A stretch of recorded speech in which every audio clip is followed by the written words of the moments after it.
I'm getting reply. Here we go. Okay, I think I'm getting replies in there. Yeah, good. That's excellent. As long as they know it's live. We've had problems with this in the past. Hello, hello, hello, hello. So now is the time. Chin chin, everyone.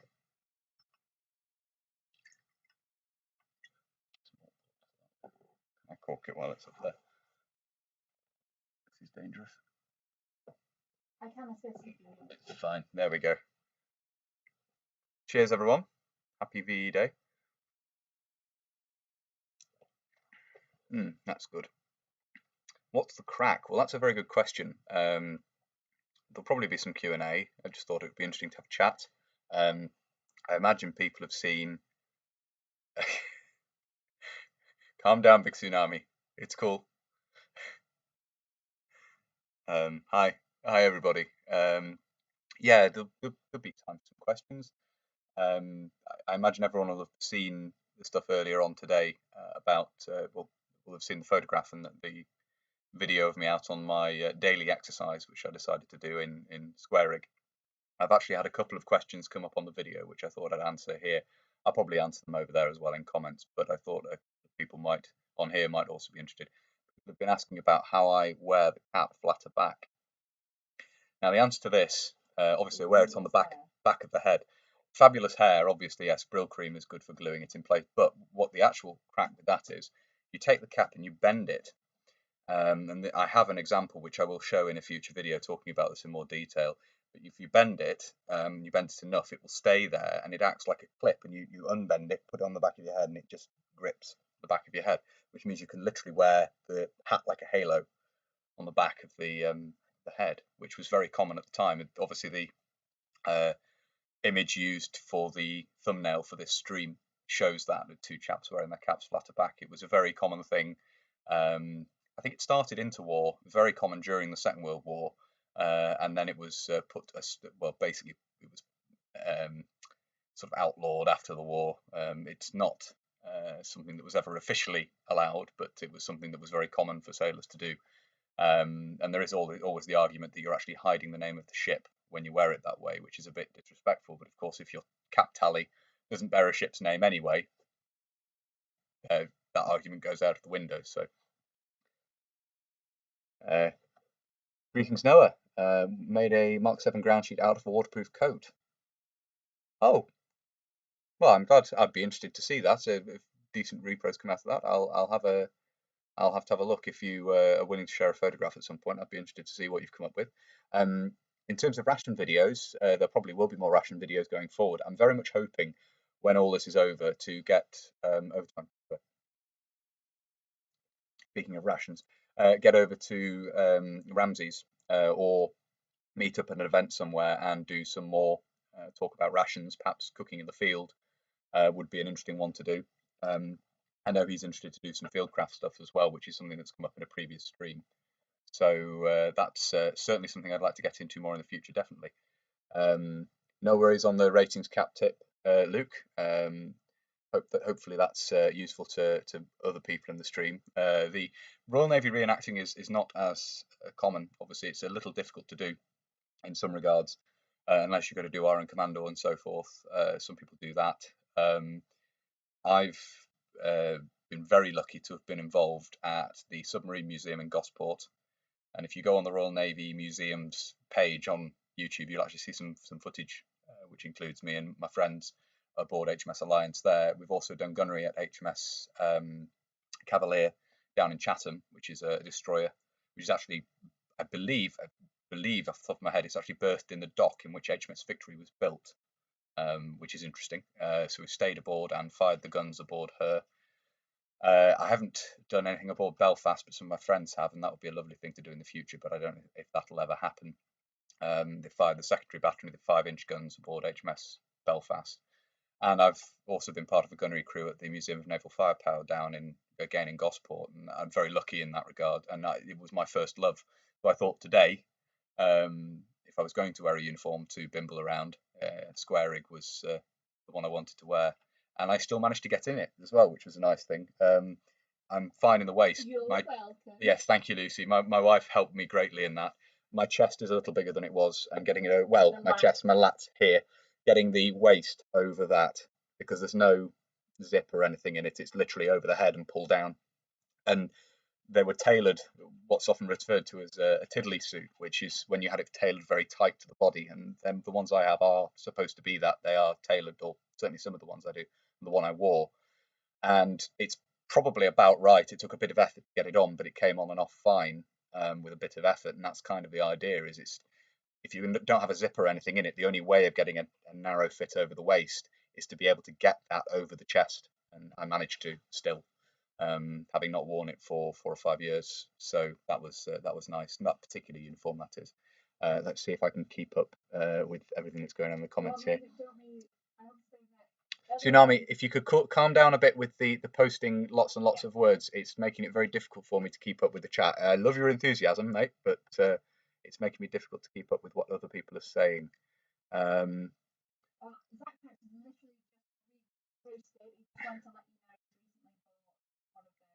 I've just seen Jake comment as well about Spike Milligan's war memoirs. They're excellent. Yeah. I'll just do Jake's, and then if you're all right with that. Spike war memoirs are fantastic. I've read Rommel Gunner Who. I'd love to listen to them though. That were Audible. If they're available on Audible, that would be a very good way of sort of absorbing and digesting them. So I'll look into that. Thank you for that, Jake. Sorry, Lucy, you've been making a list. You've been very. What have you got on your list?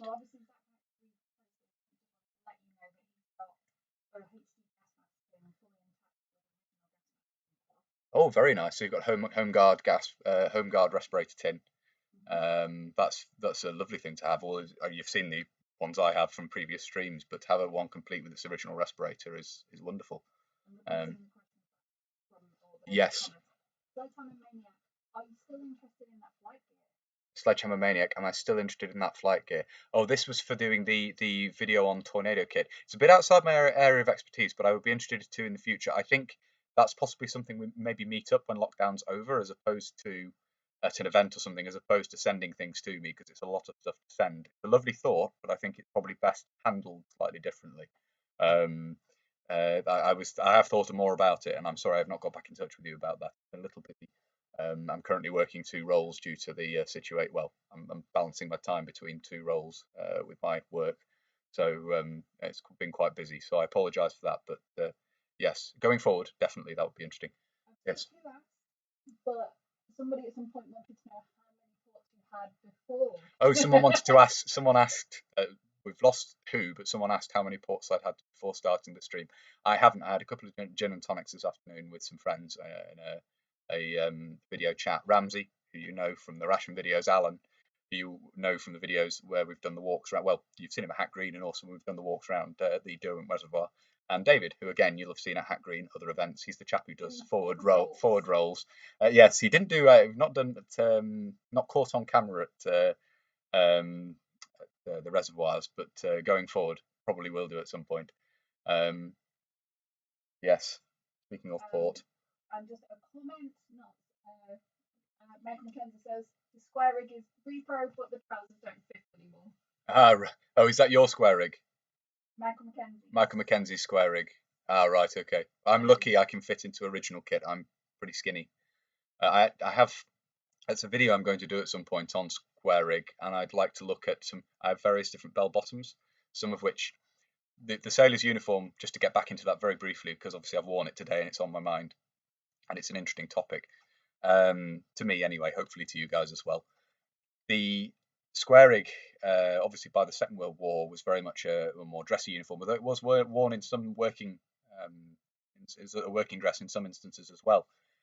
Certainly the dress for going out on the town, let's say, and on leave and so forth, a lot of elements of it become quite accentuated and quite stylized.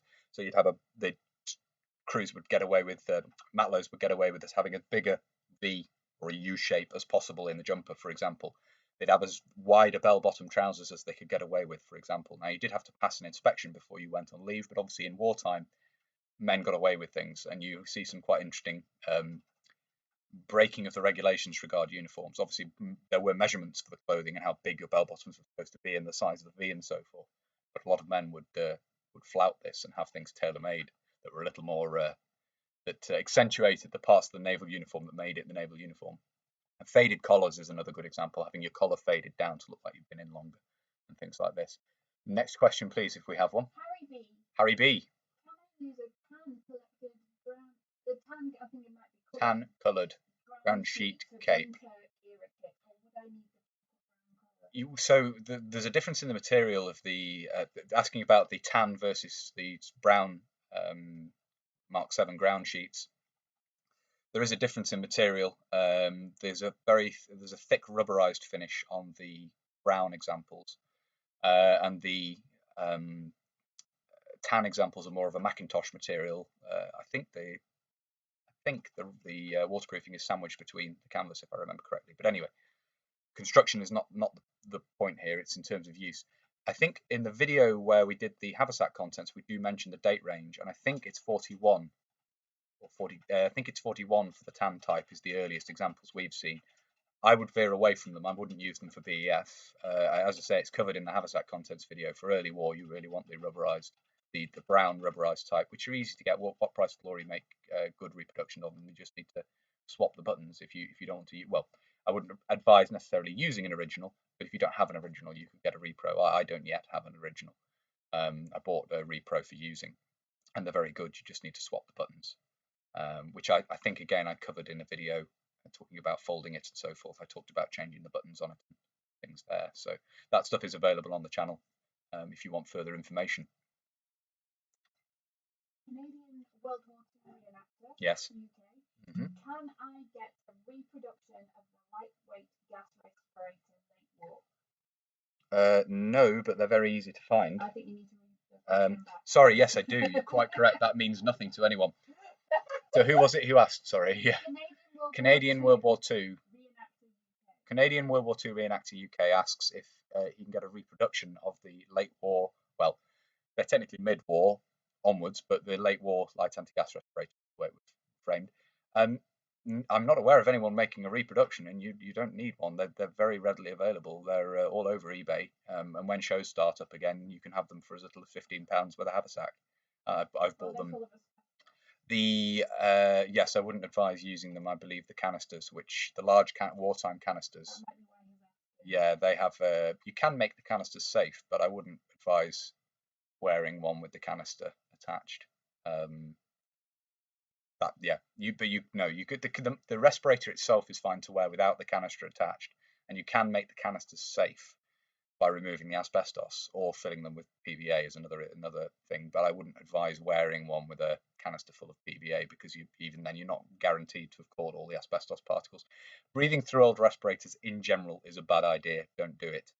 But even ones which don't have asbestos in the filters, because filters have been used in training environments, you don't know what chemicals and things would be left in the filter.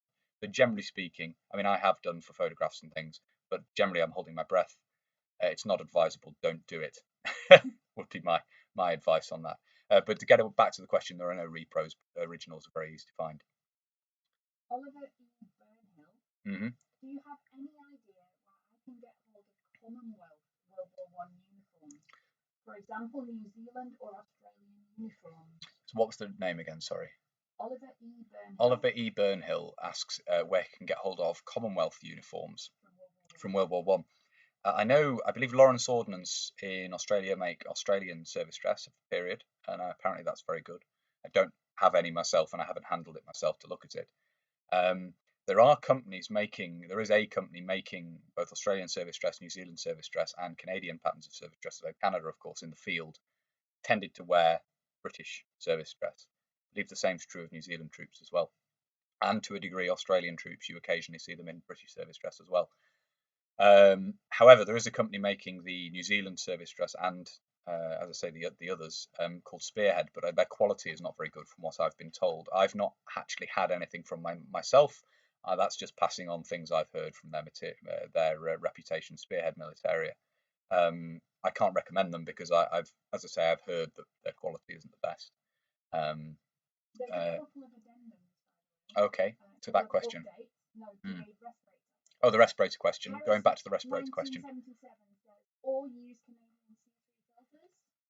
Canadian C3 filters, they are similar but not the same as wartime. Obviously, that I don't believe they don't contain asbestos as far as I'm aware. They're a later type of NVC filter. Of course, they have the 60mm thread, which means they are compatible, but they aren't exactly the same. So, I mean, in a scenario where you're going to be wearing the light anti-gas respirator, I mean, they were never used in anger, so to speak, because of course gas warfare didn't take place really during the Second World War. There were some incidents which took place, but and in training you would use them obviously, but you're not rarely going to need to wear one. So it's a bit of a moot point really. I wouldn't see a thing where I wouldn't see a scenario where it would become such an issue that you'd need to use and wear it. Commando 1970, I think Ramsey has documentation for identifying which respirators are safe. He may well do, yes. I will have to ask him. But I would always wear air. Ramsey may well have documentation on which respirators are safe, but I wouldn't tend to wear old respirators anyway. Because quite apart from anything else, if you have a charcoal only filter with a particulate, if the charcoal starts to break down, you don't want to be breathing in charcoal particles. So I would always err on the side of caution with old respirators. I mean, I'm saying that from a collecting point of view, so I would rarely have cause to reason we use them. From a prepping point of view or any other video, person making videos on YouTube for other reasons, they're going to have a different stance on that because they perhaps buying them to use. As a collector, I don't see the point in wearing them as a rule, so I would always advise against it. But that's just my advice. 1977 asks, have you ever watched the BBC documentary about Christmas Island? I have, yes. I've been asked if I've watched sorry, yes. I've been asked if I've watched the BBC documentary about Christmas Island. I have. I've actually used some of the footage which is shown in the documentary, which is actually the original test footage, the colour documentary that was made at the time. And if you watch, I've done a video on Royal Navy rating involved in the Christmas Island test.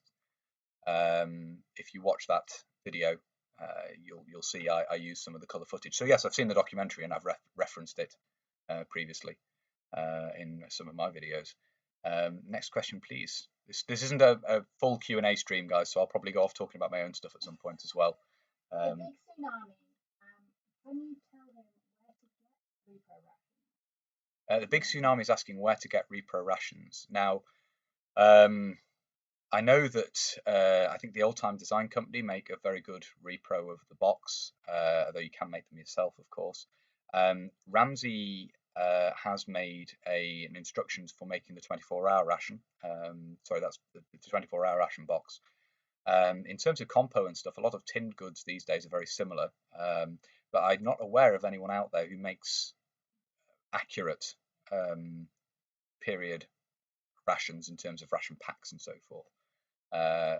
So I can't advise on that here in terms of anyone producing repro rations, but you can put them together yourself fairly easily, and that's perhaps something we could go into in further details. I could possibly put you in touch with Ramsey for the instructions on how to make the 24-hour ration, for example, although that requires things like a dehydrator and so forth to make the meat block and things.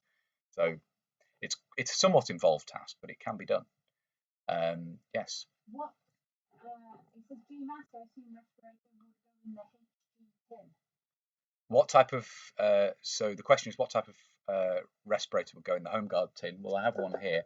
As said in the previous stream, it's the civilian respirator. It's the one with the round. I'm going to be doing the oval, excuse me, visor and the rubber face piece with the canister in the front. I'll be doing a video on those at some point. I have them here, but I'll be doing a video soon, having a quick look at those. But yes, the standard civilian respirator is what's designed to go. Well, what the tin is designed around basically is to carry those in a more secure and robust manner than the cardboard box they came in. And there were civilian examples of these as well, essentially, in not exactly the same, but there were civilian tins you could buy to carry them in, both square or oblong, rather, mirroring the shape of the box and very similar to these. It's down here, it's ready to be videoed. Oh, you can't show it then. Surprise! Yeah. Ruin it. Callum Thompson. Callum Thompson asks, do you know what district letters and battalion number the Preston Home Guard have? Asks what number and letters the Preston Home Guard used in their insignia. I don't know off the top of my head, but there is a website online which details them. So I will link you to that afterwards if you want to make contact with me. I don't know off the top of my head. I can't remember. But it's something I've looked up before because it's something I considered doing. I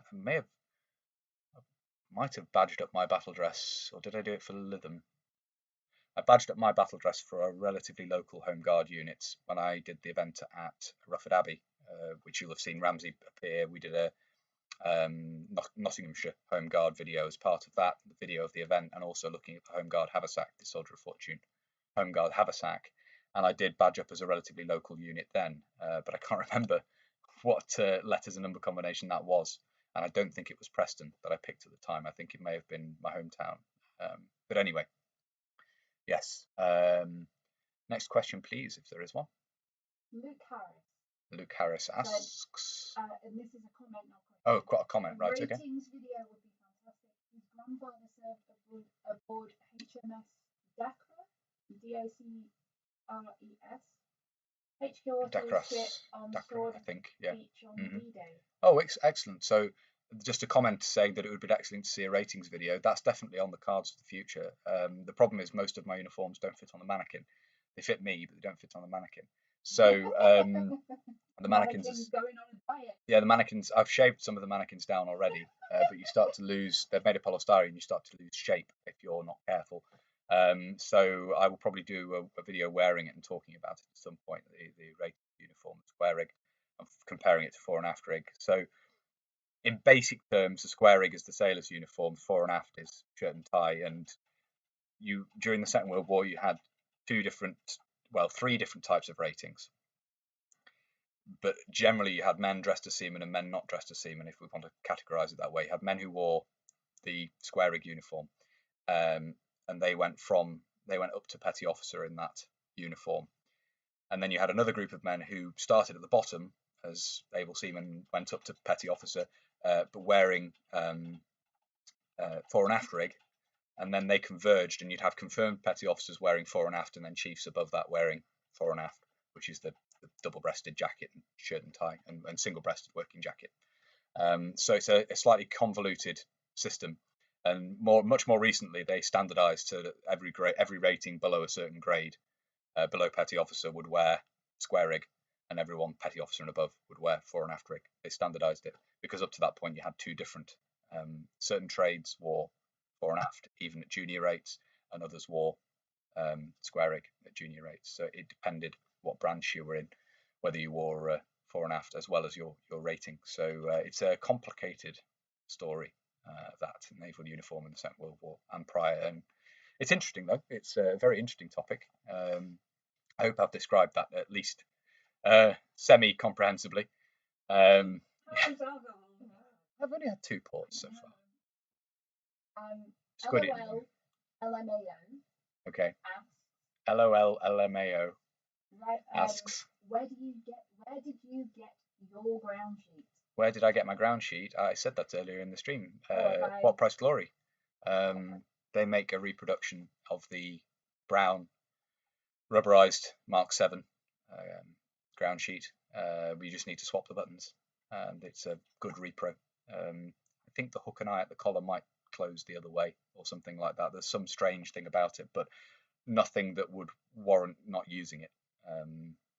I'm trying to remember off the top of my head. That may be a problem with it, but otherwise it's an excellent design, excellent reproduction. Did you get a chance? Next question is Zach Pack. Did you get a chance to read his reply? He sent a while back. He replied with photos of the defences in Snowdonia. Zach Pack did. Yes, I did.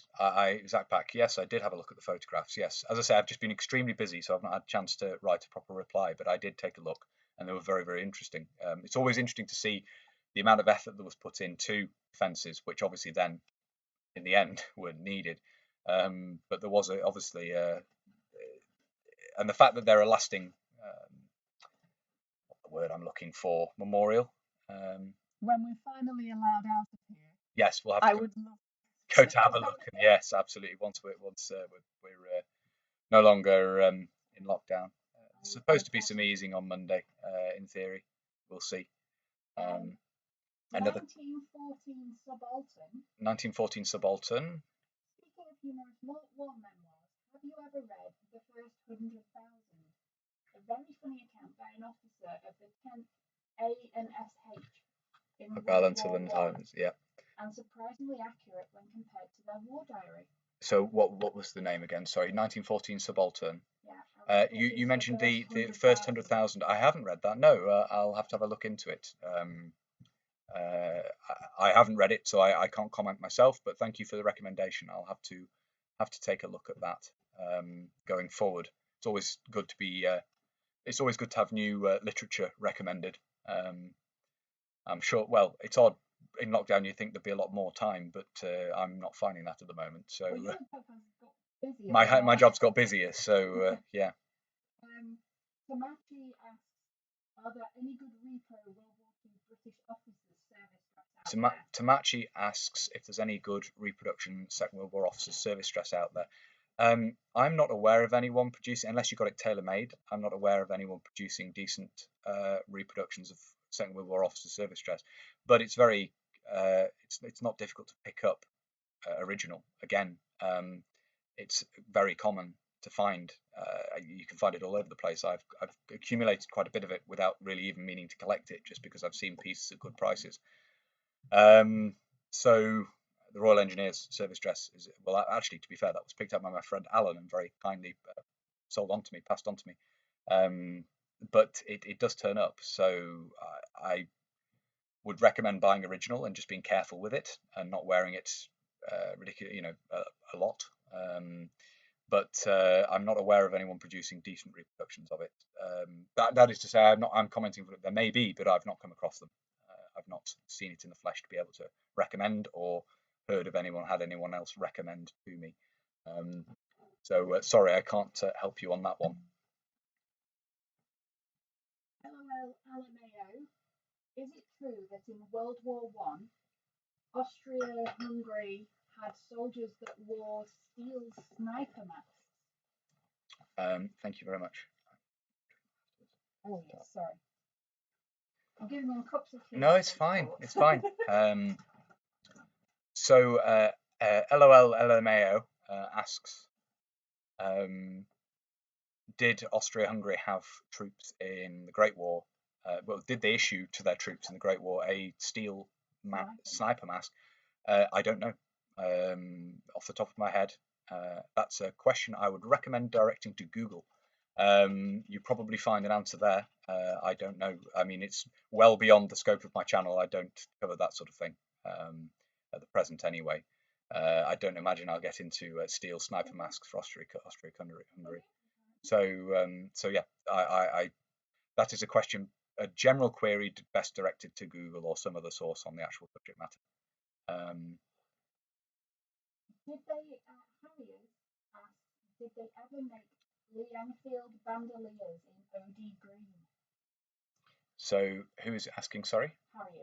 Harriers asks, did they ever make Lee Enfield bandoliers in OD green?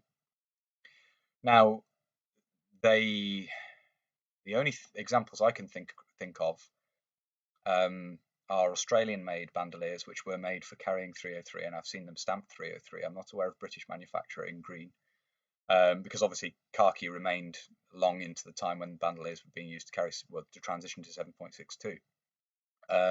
But I've certainly seen Australian-made bandoliers in a greener colour, but not British-made. So that's the answer I can give here. That's I don't know how in depth you want me to go with that, but that's what I know off the top of my head. So yes. Canadian World War II reenacting UK.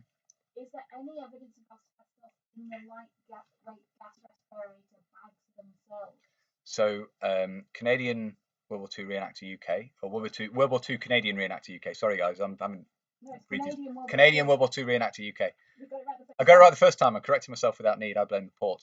I've seen respirator haversacks, not light anti-gas respirator haversacks. I've seen respirator haversacks with. I'm not an expert on asbestos, I would hasten to add, but with fibrous material in them, crystalline material, which I was suspicious of and have removed. So it wouldn't put it past there being broken up asbestos in the bottom of a light anti-gas respirator haversack. I'm very careful with more of mine.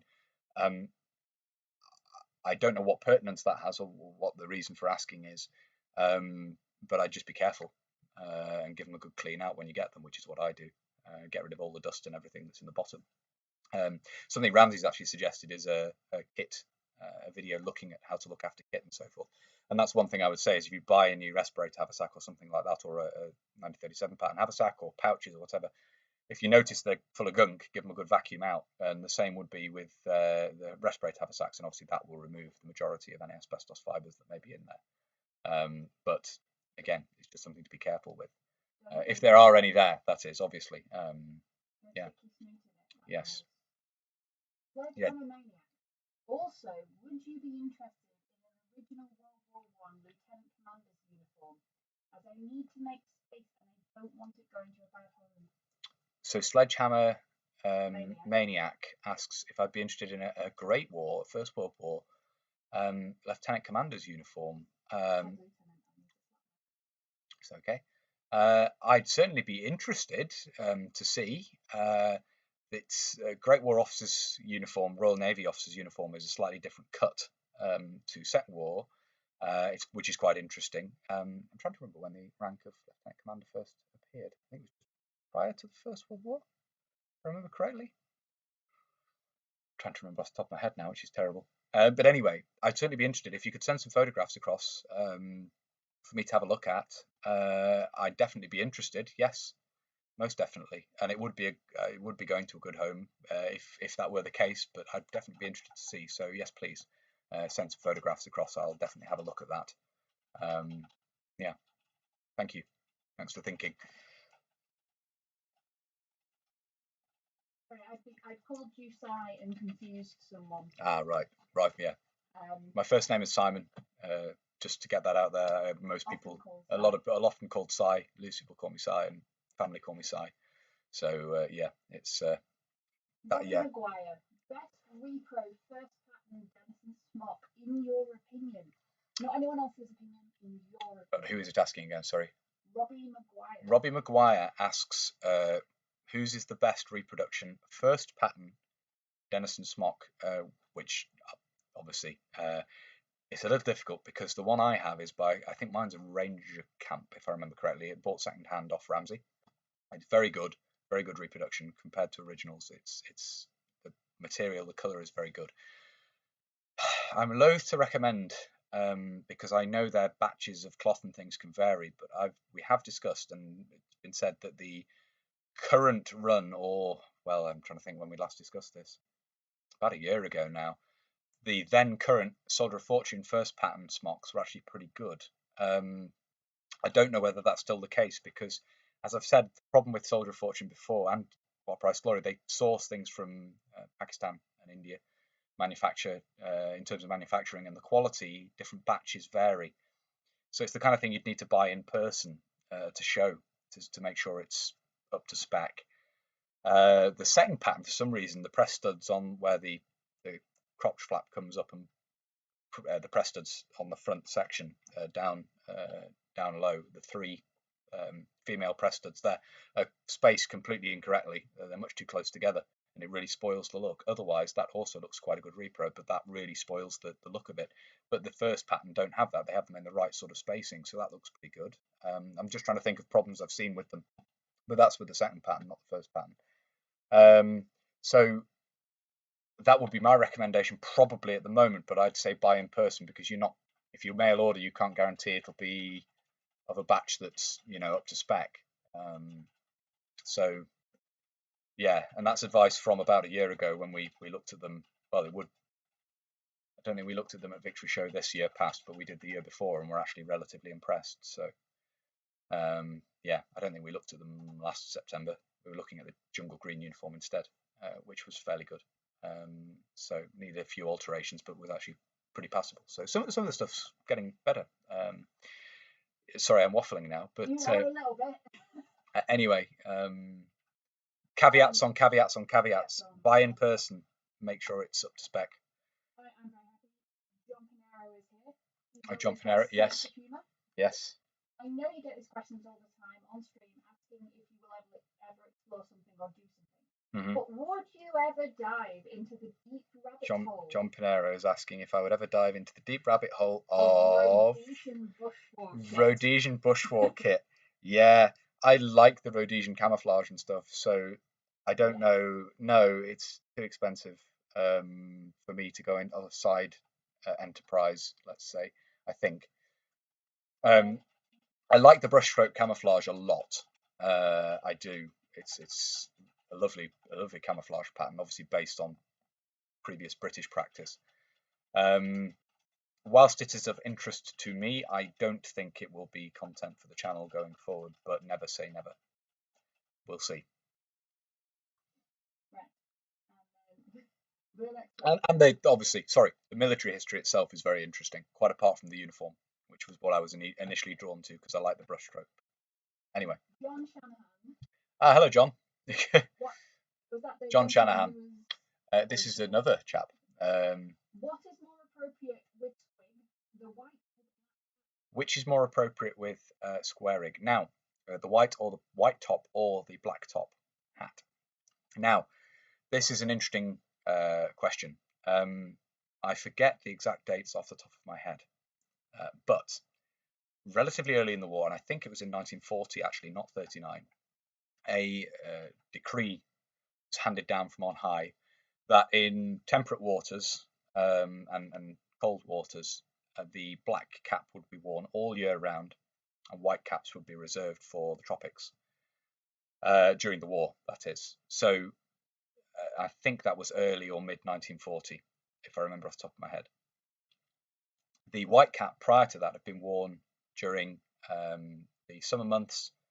Again, the dates, the specific months, I forget off the top of my head. It's probably the port partly doing that, but anyway, the winter months you'd wear the black cap, and the same with officers, you'd wear a white cap cover or not, depending on the time of year, and for ratings with a peak cap as well. I can actually answer one question very quickly, by the way. Oh, go on. There's been. Oh, someone asked to see you. Yeah, to see me on camera. Okay. So. Do you want to move that mannequin out of the way? Lots of mannequins everywhere. There we go. Thank you.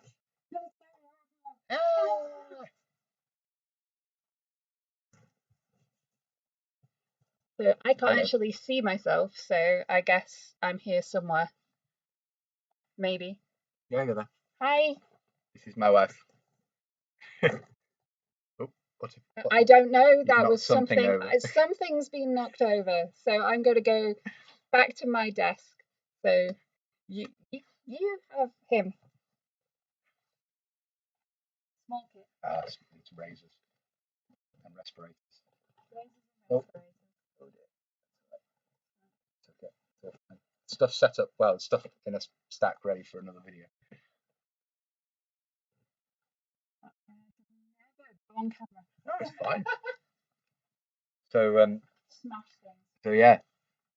Okay. Callum Thompson, were county formation badges common? I know some members of the Home Guard wore Northumberland flag patches in addition to the standard badges. So who was asking? Sorry. Callum Thompson. Callum Thompson's asking about county Home Guard badges.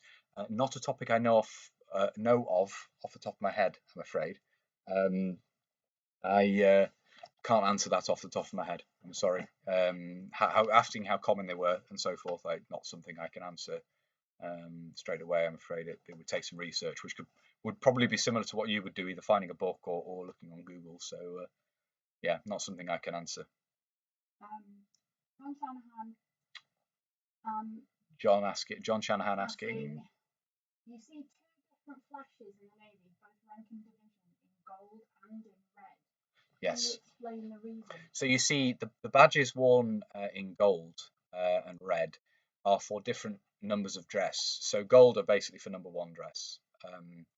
That's the dress uniform, the best uniform, whereas red are worn on sort of everything graded down below that. So your number 2 dress, which is the second best, number 3 and number 4, which are working dresses of different grades, and then obviously you had blue on white badges for wear on overalls and on tropical uniform. So it depended on what grade of what number of dress you were wearing at the time. During the war, it gets a bit confusing because there is basically an edict handed down that gold bullion badges will disappear for the duration, if I remember correctly. But you see them made in yellow thread for a time as a replacement, and you'll see then red badges worn, which is why I wore red. That would be quite typical late war to see red badges being worn, even on a very celebratory day like VE Day, where you'd be wanted to dress up to the nines and in your very best. There's probably quite a lot of ratings out there who only had a uniform with red embroidered cotton badges on, embroidered in red cotton rather than the gold bullion. Speaking of badges, and I forget number 2 dress. Obviously now the Navy no longer use that system. You have the gold badges on your number 1 dress, and all of your working dress uses sort of the white and blue badges. The red badges, I believe it was in the 80s. Was it in the 80s that went out, or the 90s? I forget when the number 2 dress and all the red badges disappeared, but it was relatively recently. And that goes way back. Originally, the red badges were white on blue rather than red on blue. Interestingly, it switched to red, and then obviously progressed from that stage. You had the 2 numbers of dress, and as I say, relatively recently that disappeared. So that's the reason for the different colours of thread in the badges. Canadian World War II Reenactor UK. Yes, Canadian World War II Reenactor UK. Have you read the 2 books, Canadian Soldier and British Soldier, D-Day to D-Day by Have I read the 2 books, Canadian Soldier to D-Day to VE Day and the British Soldier D-Day to VE Day? I haven't. No, I haven't read those particular books, so I can't comment on that, I'm afraid. They're not ones that are in my library or ones that I've had as reference material previously.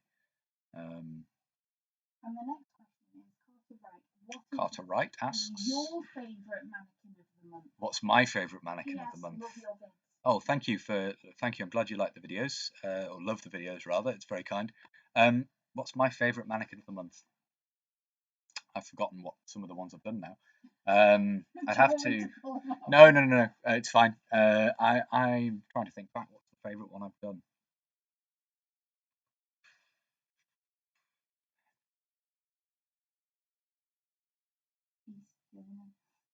No, that's not been a mannequin of the month. That was. Let's have a look. I'm going to go on Facebook and pull up my photographs. Fantastic. Alan's helped me out here with the OD bandolier. He has an OD example, which is British made. What's the date on there? But yes, that's made in an OD material. So yes, they were British. Thank you, Alan. That's very much appreciated. Sorry, that's Jake. Sorry, not Alan. It's Jake. Oh no, wait a minute. Is that... Sorry, I'm misreading. I'm getting confused on my Facebook messages here. Anyway, let's have a look here. Serves me right for trying to go on Facebook whilst I'm doing a stream. I'm going to have to leave that as a blank, I think. I don't think I can pick out a favourite of my own from the mannequin of the months I've done so far. I've enjoyed doing a lot of them. It's always interesting to do, and it's interesting to research something and try and find good research, good reference photographs. And obviously, unfortunately, some of the ones I found, I suppose not unfortunate really. The one I did for the 70th anniversary of the Normandy landings, D-Day, I was informed in the comments of the unit in the photograph I'd used as a reference, which was brilliant, and the reasoning why they didn't have light anti-gas respirators with them and the haversacks, which is something I'd not been able to find out through quite a bit of searching. As I say, that's one of the great things with the channel is if people comment, they see something and they can provide information, they do, and that happened with that one. That was an interesting one to do. But it's always interesting to try and research them, find decent photographs to reference them, and so forth. And yeah, it's I can't pick a favourite though from them, unfortunately. I think there was a question that I missed earlier. From Harris 1977. Harris 1977. This was a question from earlier which got missed. I think so. Or we think it may have been. Let me know if I've asked you this before. Can you recommend a website that has a size chart comparison for British pre-metric to modern NATO, as they can't find one anywhere. Can I suggest somewhere that does a conversion chart from NATO, which is essentially metric sizing, to the British size numbers? I'm not aware off the top of my head of a website that does it. I think the HMVF, the Historical Military Vehicle Forum, may have a post on that. Otherwise, you will see in garment labels where they have both. That's a useful thing to go from. And I think quite a lot of clothing stuck with both for quite a while. So if you're looking for something in a particular size, I may be able to help with a conversion from something else in my collection if you have a specific query on that. But there may be a table available somewhere, but I'm not aware of it off the top of my head, sorry. So, yes. Sorry. John Shanahan says, Mr. Moore, you are a bad influence. I have gone from coffee to paddy power. So Mr. John Shanahan. John's gone from coffee to paddy power. Right, okay. I'm a bad influence. Some kind of alcohol. Yes. I am now on decaf tea, so I've had my I've had my early nightcap, and now I'm on a decaffeinated warm beverage, so I'll be asleep very shortly. Zach Pack says, loving the stream, Simon. Keep up the good work. Zach Pack says, loving the stream. Thank you. That's very kind. Currently reading Insignia of Home, the LDV and Home Guard. Excellent. I believe I've looked through that at a friend's house. Don't have a copy myself, but it's a good reference as far as I'm aware. So yes. The Jake Brown collection. Yes. Hello, Jake. Jake says, would you be able to do a video on bush hat identification during the Malayan emergency? Would I be able to do a video on bush hat identification during the Malayan emergency? Now, that's something I'd probably need to liaise with Alan on. Quiet. Quiet woman. No, I apologise for tripping over my words. I do it enough at the best of times, but I've had more alcohol today than I've had in a long time. I'm normally pretty much dry, and I've had a few drinks, so I'm anyone's. But I'm not. I'm Lucy's, obviously. But that's something really to get back to the question at hand. In terms of the identification worn on bush hats, which could be colour patches, it could be cord through the foliage loops and things like this, I think that's probably something I need to liaise with Alan on, because anyone knows, I imagine Alan probably does, and it's possible in the future we could do a video on that, definitely. I'd have to ask him because it's not something I know a great deal on off the top of my head, but we could certainly probably put something together showing a few.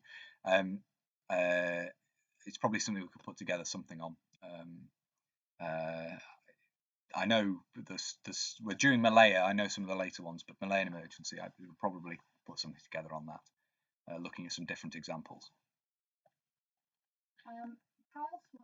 Carl Swanson. You have inspired me since you released your small box respirator video. Oh yes, so the Carlson's talking about the small box respirator video, yes. And you must put so much money and time into the videos. I put asking about the money and time put in the videos. I do put quite a bit of time in. The money's been put in over many years collecting. And he has put together his World War I kit because Thank you. Oh, you've put together that's very saying you've put together your World War I kit. It's lovely to hear that's been the inspiration, and that's fantastic. I'm really pleased to hear that. Well done. Yes, definitely share photographs. I'd be interested to see. Yes, I'm probably going to cut this off fairly soon. I wonder if my laughter carries enough. It might do. The laughter may carry across. It's quite loud. No, it's fine. I like your laughter. I love your laughter. Sledgehammer Maniac asks, do you know anywhere selling a spare belt with a long hose respirator? Do I know anyone selling the belt from the long hose respirator haversack? Unfortunately, no, and they are difficult to find. They're not very common. They do turn up occasionally at the bottom of a webbing bin, maybe, or on eBay. But no, I'm sorry, I don't know of anyone selling one at present.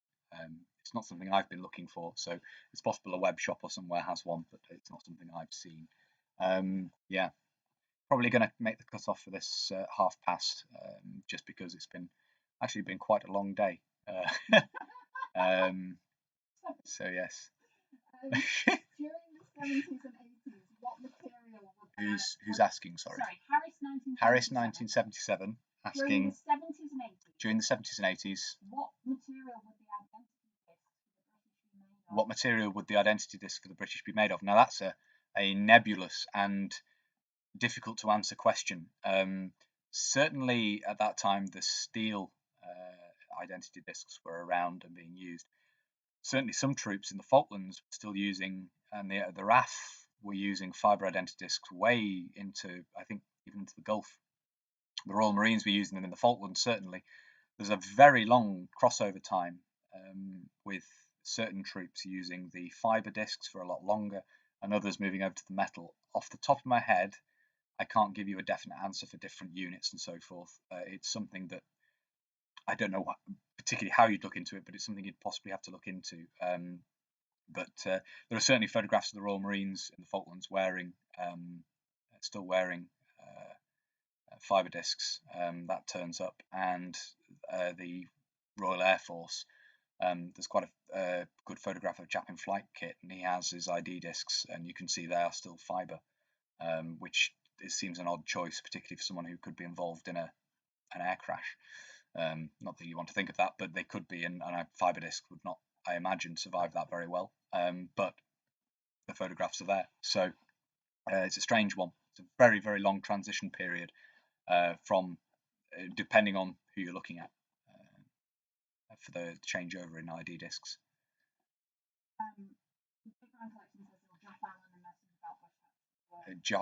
Jake says a drop Alan a bush message. Send a little pygmy to deliver it. No,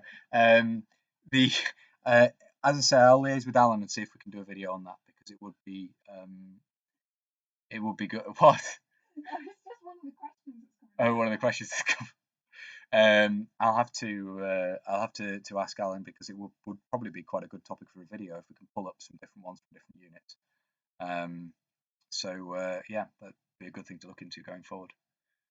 Okay, so the next one is, the big tsunami would like to know, where did you get, or where can other people get, your 1916 webbing from?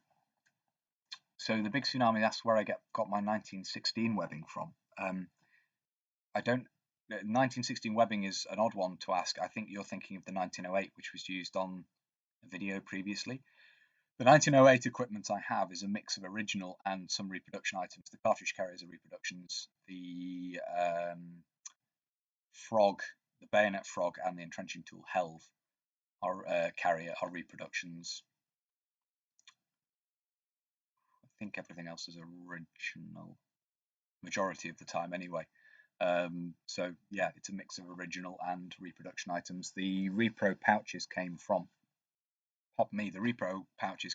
eBay, and I did do a video on those recently, and they're Indian made. I was actually surprised by the quality. I took a punt on a cheap set, which looked good in the photographs, and they were actually pretty good.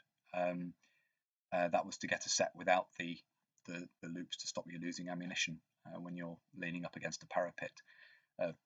Early pattern, basically, not the first pattern, but an early pattern. And the frog and the entrenching tool carrier, I think, came from Soldier of Fortune, but I could be wrong on that, because it's been a while since I bought them. So yeah. Okay, time to butcher a name. Joachim Venneberg. Oh, Joachim Venneberg. I think that's correct. Joachim Venneberg. With a steady growing collection. Space for the kids is always an issue. At least for him. And keeping the collection stored in a secure way. How do you store your kit? There's a question at the bottom of all that, is how do I store my kit? So you've seen a photograph recently of how I store some of my small kit. I have a series of drawers and things I store small kit in. The respirators are on a shelf behind me, the shelves behind me, as you can see. Some of the stuff is on display on shelves in here: flashlights, torches, some of the binoculars and things.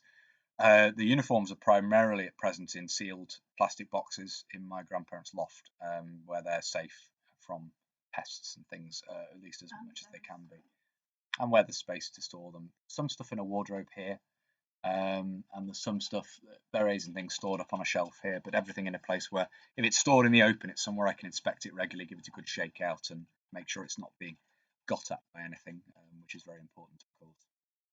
But the stuff in boxes, do use anti-moth precautions, but generally speaking, the stuff in those is fairly safe, and keeps the dust off as well. That's the idea. So primarily boxed up at the moment, but that might change going forward when there's more space available here, or well, not here, but where we end up, hopefully, going forward. Yes. Andy McClement. So what about smoking? So what about smoking? It was quite popular back in the day. Yeah, no, don't. It always strikes me as odd to see this period's living history with nobody smoking. Yeah. One or two little puffs won't kill you. Yeah, no, I don't go near tobacco, or anything like that. Miss. No, it's it won't kill you, no, but I don't think that's I don't think it's something that's would lend an overwhelming sense of authenticity to a reenacting event. There are far more pressing issues that could be ironed out at a lot of events I've been to than someone pulling on a cigarette. And those who do smoke often smoke modern cigarettes with a filter, which looks wrong anyway. So I disagree. I don't think it. Matt smoked appropriate cigarettes when he smoked. Yeah, I don't think it's as great a concern as that. I don't think it's something that would lend authenticity when there's a lot of other things that could be ironed out by people.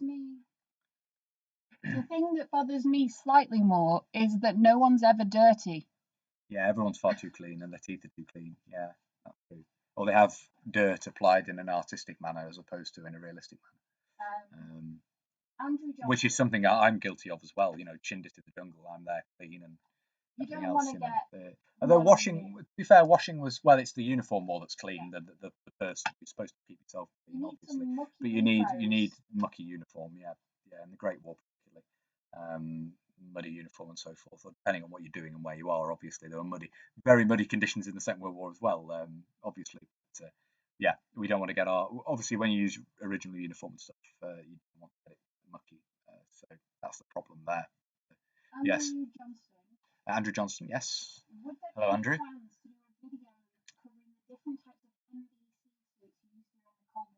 Any plans to do a video looking at different NBC suits and associated equipment use?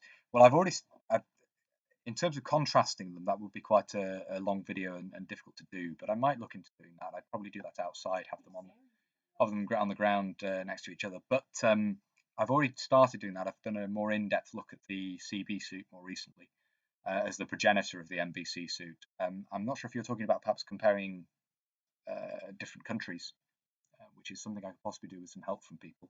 I know quite a lot of people out there who have Eastern Bloc chemical suits and things. So that could be done potentially, but it's not on the cards for the minute because all of that side of the collection is elsewhere. So yes. John Shanahan, what is the prize piece of your collection in your eyes? What is your precious? John Shanahan, the prize possession. I think I've said this previously in a previous stream. The prize part of the collection is I think I've said previously, the 1917 officer service dress, which was 1918 officer service dress, which was a very lucky find previously on eBay. And bought a set of an officer's uniform, 2 interwar uniforms, a blues uniform and a service dress, and then one of them was actually a wartime, Great War dated service dress. I think that's what I said previously. I'm not just trying to be consistent, but I try to give it another think. But I think that is genuinely one of the most prized items in my collection. It's a lovely thing to have, and quite historically interesting because it's an off-the-peg size, so it shows where things were by the end of the war, the end of the Great War. In terms of what previously would have been very much a tailored item, is now being made by this point in an off-the-peg size very late in the war. So yes, I think after this one I'll call it an evening. Well, I had just put a message. Yeah. No more after this. So there's a couple more in the chat. A couple more in the chat. Okay, fine. Harris 1977 is size 1 the biggest or the smallest in the British pre-metric system? Harris 1977 is size 1, the smallest or biggest in the pre-metric system of British sizing, is the smallest. It goes up from 1 in uniform items. It goes up from 1 to various different numbers depending on the uniform, you're talking about, and the sizing numbers vary from different uniform items as well to some degree, or seem to. Whether that's just dodgy tailoring, I'm not entirely sure. But the thing with the earlier sizing was that they tended for a lot of the time to have measurements as well.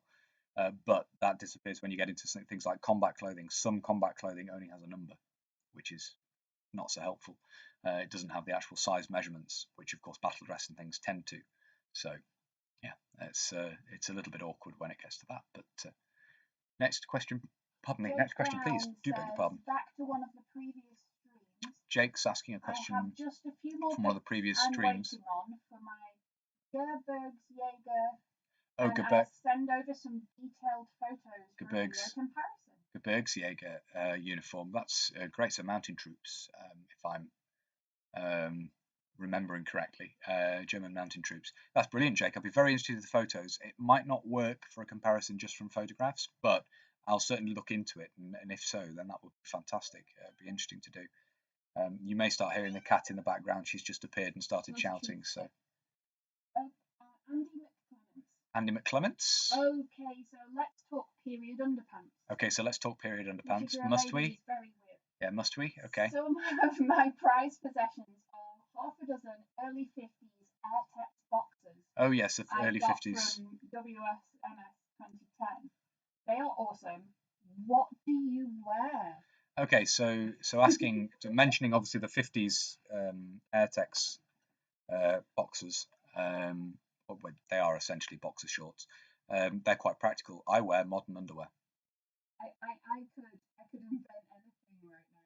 Yes, yeah, no. I wear modern underwear at events. I don't wear period underwear with my uniforms. Heavy machine gunner. Heavy machine gunner. When's the Irish kit rundown video coming? When's the Irish kit rundown video coming? When I have a full set of equipment together. I can do soon. Very kind. I've had some very kind assistance with the Irish kit, and the issue is I have combat uniform at present. I've had some help from a chap who should remain nameless, who's the first unboxing video you've seen. Who I put his I can't remember off the top of my head, but I put his Instagram name in the that video, the unboxing video. John Shanahan's very kindly helped me with some bits and pieces as well, and also I'd say that's sorted the combat uniform and everything. I've also had help from John Murphy, who's chat to the other evening, very kindly is sending me some other bits and pieces, which will include a helmet, the Oralite helmet, which was used, which is an Israeli helmet, which means I'll be able to do a late 80s setup with the combat uniform I have, the Oralite helmet, 1958 web equipment, when I can get to my 1958 web equipment again. So there will be a rundown of that, probably comparing to British kit at the time, which will obviously be very similar.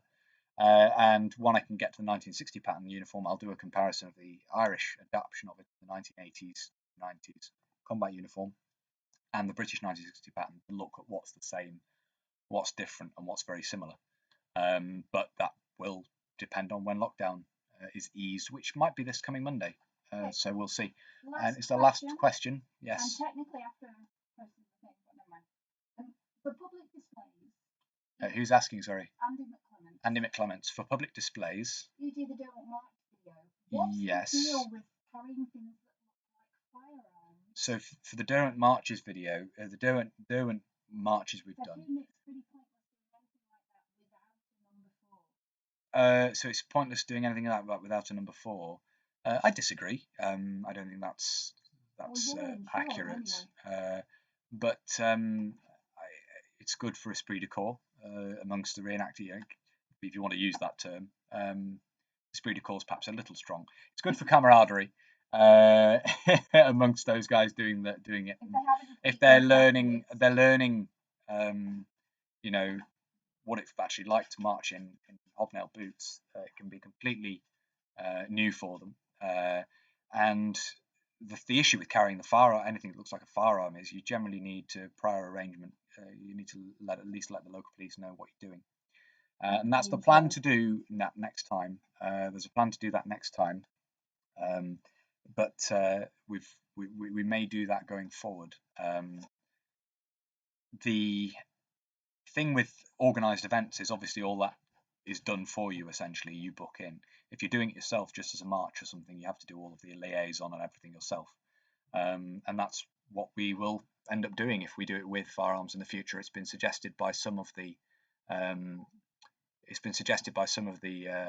guys involved that they might be able to organise it, so that would be good. But yes, kind of ended up just being another Q&A stream, which wasn't really the intention, but I hope you've all enjoyed it anyway. Thank you very much for popping along. I'm going to say good night now and pop off. Oh, I'm going to give the cat a feety strip first. Come on, you. The internet loves cat. She's not going to be on screen, is she? Come on, you. Where's he? What's this? She's not going to be visible.